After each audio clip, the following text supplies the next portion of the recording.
Anda kembali menyaksikan Newsline Business. Pemirsa, Bank Indonesia memutuskan mempertahankan BI 7-Day Reverse Repo Rate pada posisi 3,5%. Keputusan mempertahankan BI 7-Day Reverse Repo Rate diambil untuk menjaga stabilitas dan memperkuat pemulihan ekonomi nasional.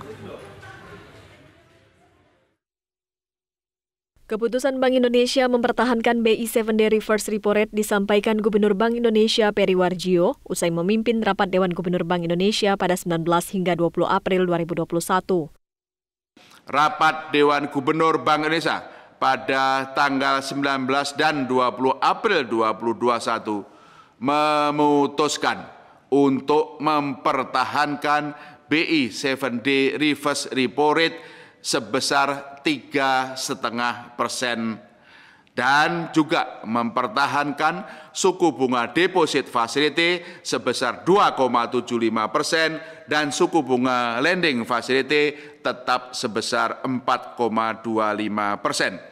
Keputusan ini sejalan dengan perlunya menjaga stabilitas nilai tukar rupiah dari dampak masih tingginya ketidakpastian pasar keuangan global, meskipun perakiraan inflasi tetap rendah.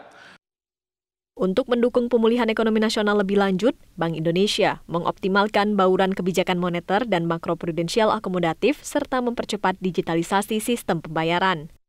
Bank Indonesia juga terus memperkuat koordinasi kebijakan dengan pemerintah dan KSSK, termasuk implementasi paket kebijakan terpadu KSSK untuk mempercepat penyalur kredit dan pembiayaan dari perbankan kepada dunia usaha.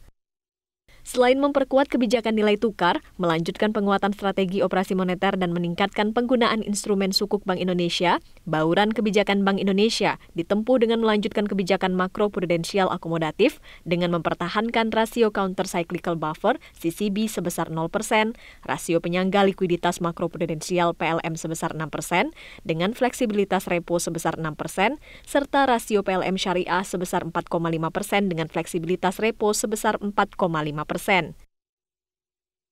Memperkuat transparansi suku bunga dasar kredit, SPDK perbankan secara lebih rinci, memperpanjang masa berlaku pricing SKNBI sampai dengan 31 Desember 2021.